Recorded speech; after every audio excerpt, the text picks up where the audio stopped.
Good morning everyone, welcome to economics class. आज हम आपके साथ माइक्रो इकोनॉमिक्स जो कि क्लास 12 का चैप्टर नंबर 1 है वो डिस्कस करेंगे।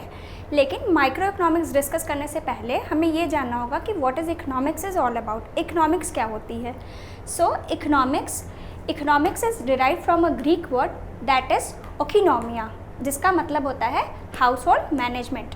मतलब हम अपनी चीज़ों को किस तरह से मैनेज करते हैं, ये आप इकोनॉमिक्स में डिस्कस करते हैं। इकोनॉमिक्स की जो सबसे सिंपल ऐसे तो इकोनॉमिक्स की बहुत सारी डेफिनेशन है। इकोनॉमिक्स एक बहुत बड़ा टर्म है, इसको कुछ आप लाइंस में डिसाइड नहीं कर सकते, ना तो आप इसे एक्सप्लेन कर सकते हैं। लेकिन फिर भी इकोनॉमिक्स की जो एसेंस है कि किस तरह से इकोनॉमिक्स की क्या डेफिनेशन निकलती है, वो मैं यहाँ आपको एक्सप्लेन करने वाली हूँ। It is the study of how we deal with the scarcity. आप स्कार्सिटी को कैसे डील करते हैं, ये चीज़ हम इकोनॉमिक्स में पढ़ते हैं। अब स्कार्सिटी क्या होती है? स्कार्सिटी का मतलब होता है कि जो भी हमारे पास रिसोर्सेज हैं वो क्या हैं, लिमिटेड हैं, स्केयर हैं, कम हैं। स्कार्सिटी का मतलब होता है लिमिटेड से। ओके, सो अब इकोनॉमिक्स का जो बेसिक इशू है, हम इकोनॉमिक्स हमें पढ़ने की ज़रूरत क्यों है, इसका भी एक रीज़न है। इकोनॉमिक्स पढ़ने का मेन रीज़न क्या है कि हमारी कुछ बेसिक इश्यूज होती हैं। इकोनॉमिक्स की बेसिक इशू क्या होती हैं? इश्यूज आपके आते हैं। पहला, ह्यूमन वांट्स आर अनलिमिटेड। हमारे वांट्स क्या हैं? अनलिमिटेड हैं।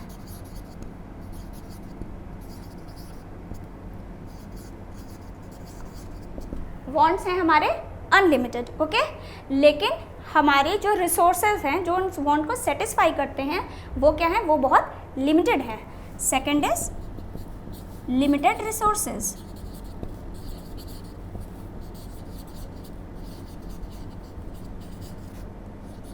अब मैं आपको ये एक एग्जांपल से समझाना चाहती हूँ। सपोज करिए कि मेरी इनकम कितनी है, 10,000 रुपीज़ इन अ मंथ है। ये मेरी इनकम है। Suppose my income is this much. अब इसी इनकम में से मुझे बहुत सारे काम करने हैं। मुझे अपनी लिविंग स्टैंडर्ड को अपग्रेड करना है, मुझे एक कार खरीदनी है, मुझे एक नया घर खरीदना है। तो मेरे वांट्स क्या हैं? मेरे वांट्स हैं अनलिमिटेड वांट्स हैं। लेकिन जो रिसोर्स है मेरे वांट्स को सेटिस्फाई करने के लिए वो क्या है? ये मेरी इनकम, जो कि बहुत लिमिटेड है।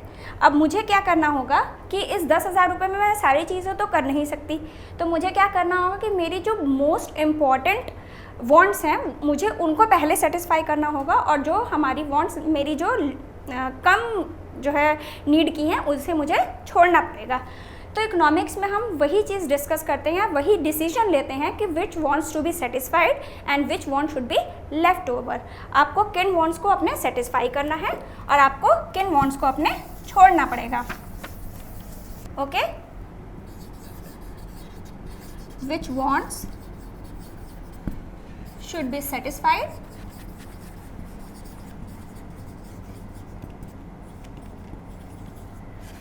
And which one should be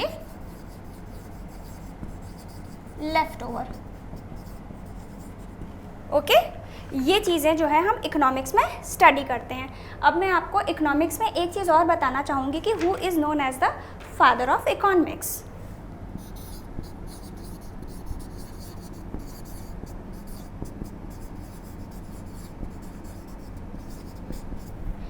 Adam Smith is known as the father of economics.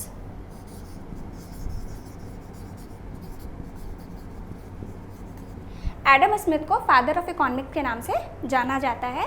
इन्होंने एक बुक लिखी थी 1776 में। उस बुक का नाम था the nature and causes of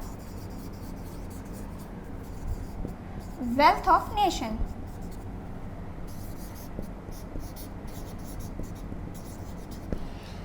इस बुक को वेल्थ ऑफ नेशन के नाम से भी जाना जाता है।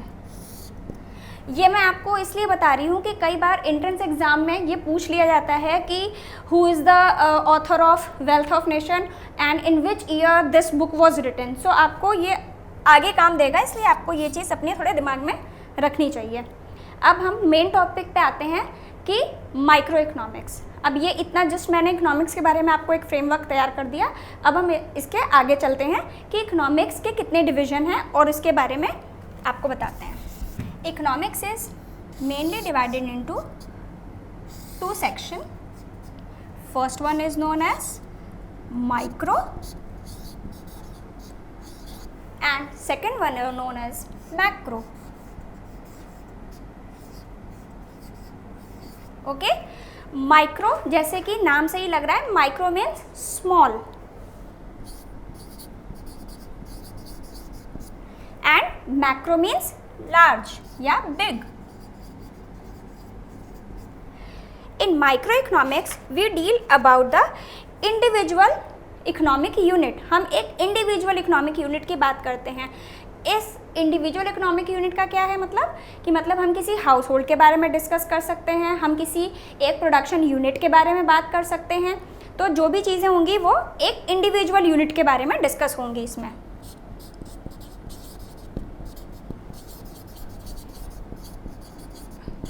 इसमें हम इंडिविजुअल यूनिट के बारे में बात करते हैं। अब हम आते हैं मैक्रो के बारे में। तो मैक्रो में आप जो भी डिस्कस करते हैं वो इकोनॉमी एज अ होल, हम टोटल के बारे में बात करते हैं।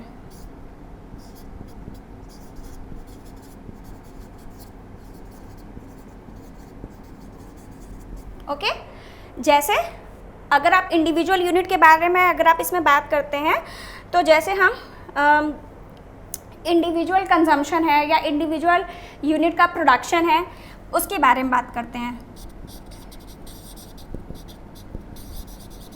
इंडिविजुअल यूनिट प्रोडक्शन हो गया, आपका एक्सपेंडिचर हो गया,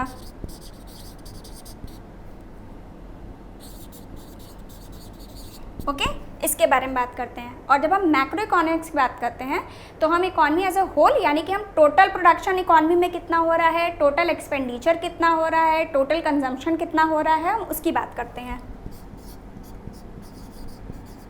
total production, total consumption,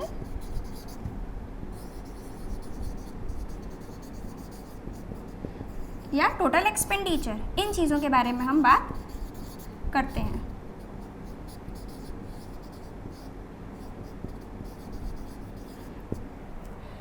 so micro economics को हम प्राइस थ्योरी के नाम से भी जानते हैं।